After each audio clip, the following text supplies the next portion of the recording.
Good morning all of you. मैं पंकज पटेल स्वागत करता हूं आप सभी का study IQ for education channel पर। आशा करता हूं कि आप सब बहुत अच्छे होंगे। आपने मेरे पिछले वीडियो में पढ़ा था कि जलमान क्या है, यानी जलमान की परिभाषा क्या है। इसे आप एक बार पढ़ चुके हैं। एक बार फिर से देखिए कि एक क्यूबिक की गति से किसी निश्चित अवधि तक निरंतर बहने वाले जल द्वारा सींचे गए क्षेत्र से जितने हेक्टेयर फसल पककर तैयार होती है वह जलमान या जल क्षमता कहलाती है। कहने का मतलब है एक क्यूबिक बराबर, मैंने पिछले वीडियो में भी बताया था कि एक क्यूबिक बराबर होता है 1 घन मीटर प्रति सेकंड। अब बात आती है घन मीटर पर सेकंड क्या मतलब होगा। तो यहाँ पे घन मीटर पर सेकंड का मतलब है कि 1000 लीटर पानी प्रति सेकंड की दर से बह रहा है, यानी 1 सेकंड में 1000 लीटर पानी बह रहा है। तो उस हिसाब से इसकी परिभाषा का अर्थ ये निकल रहा है कि एक क्यूबिक की गति से यानी कि एक क्यूबिक की गति से किसी निश्चित अवधि तक निरंतर बहने वाले जल द्वारा सींचे गए क्षेत्र से जितने हेक्टेयर फसल पककर तैयार होती है वह जलमान या जल क्षमता कहलाती है। यानी कि पानी का एक स्रोत है, वहाँ से जो जल है 1 घन मीटर पर सेकंड की दर से बह रहा है और एक निरंतर अवधि तक, यानी फिक्स अवधि तक निरंतर लगातार बह रहा है। तो उस बहने वाले पानी से जितना क्षेत्रफल सींचा जाएगा और उस सींचे गए क्षेत्रफल में जितनी फसल पककर तैयार होगी वह जलमान या जल क्षमता कहलाएगी। अब बात करते हैं जलमान अथवा जल क्षमता का वर्गीकरण। तो यहाँ पर हम देख सकते हैं कि जलमान अथवा जल क्षमता का वर्गीकरण मुख्यतः दो प्रकार से किया गया है। पहला है कुल जल क्षमता यानी टोटल ड्यूटी ऑफ वाटर। दूसरा है वास्तविक जल क्षमता यानी एक्चुअल ड्यूटी ऑफ वाटर। अब बात करते हैं कि इन दोनों में क्या फ़र्क है। तो सबसे पहले परिभाषा देखते हैं हम कि कुल जल क्षमता यानी टोटल ड्यूटी ऑफ वाटर। तो पहले एक बार परिभाषा पढ़ लेते हैं, उसके बाद हम समझाएंगे। इसमें परिभाषा क्या है कि एक क्यूबिक की गति से किसी निश्चित अवधि तक निरंतर बहने वाले जल द्वारा जितने हेक्टेयर फसल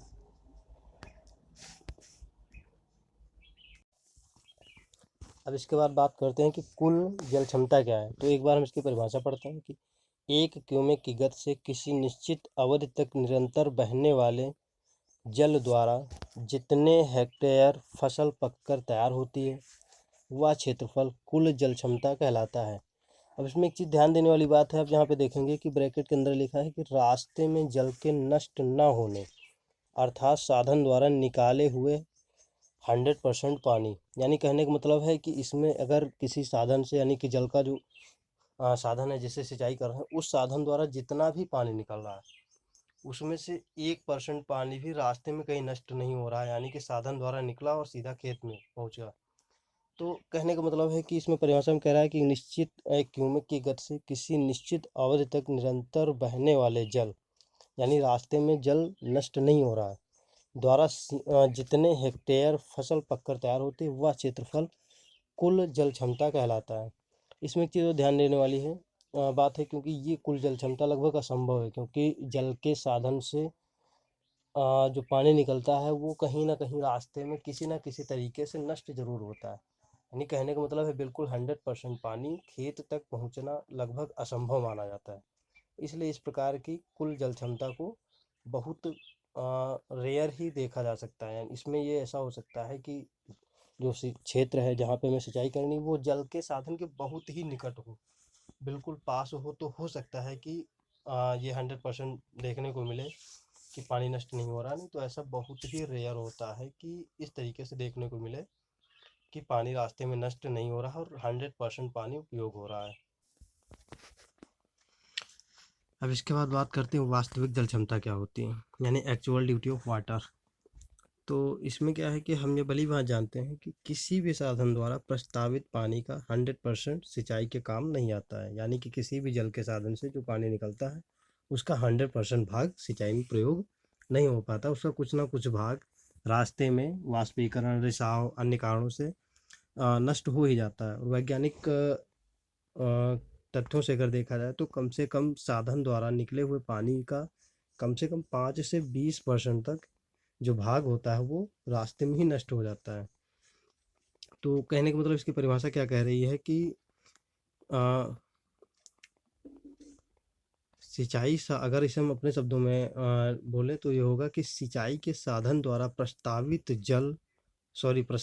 जल जिसमें से लगभग 5 से 20% पानी रास्ते में नष्ट हो जाने के बाद किसी साधन के 1 क्यूमेक जल प्रस्राव के निरंतर बहने वाले जल द्वारा सींचे गए क्षेत्र से जितने हेक्टेयर फसल पककर तैयार हो जाती है वह उस साधन की वास्तविक जल क्षमता एक्चुअल ड्यूटी ऑफ वाटर कहलाती है। कहने का मतलब किसी सिंचाई के साधन से जल निकलता है और रास्ते में नष्ट भी होता है और इस हानि होने के बावजूद किसी साधन के 1 क्यूमेक जल प्रस्राव के निरंतर बहने वाले जल द्वारा सींचे गए क्षेत्र से जितने हेक्टेयर फसल पककर तैयार होती है वह उस साधन की वास्तविक जल क्षमता कहलाती है।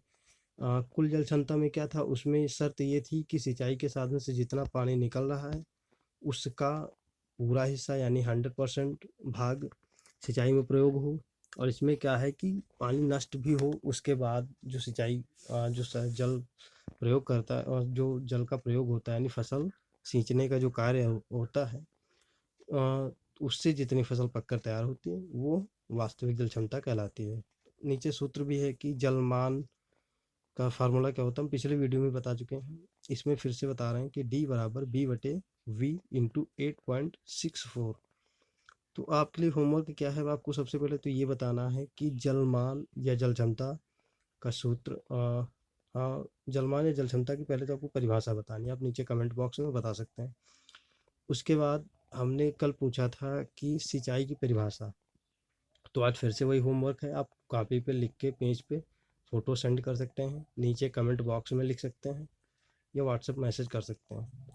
इसके बाद एक और क्वेश्चन है कि जो हमने जो सूत्र लिखा है नीचे जलमान D बराबर B/V इंटू 8.64, इसमें डी को किस लिए संकेतित किया गया है, बी को और वी को, यानी कि तीनों को किस रूप में संकेत किया गया है, इनका फुल फॉर्म क्या होगा या किस चीज़ को ये दर्शाते हैं। तो ये आपका होमवर्क है, इसे आप कंप्लीट करके फ़ोटो द्वारा या कमेंट द्वारा या मैसेज द्वारा कैसे भी करके इसे आज ही भेजेंगे। Thank you so much.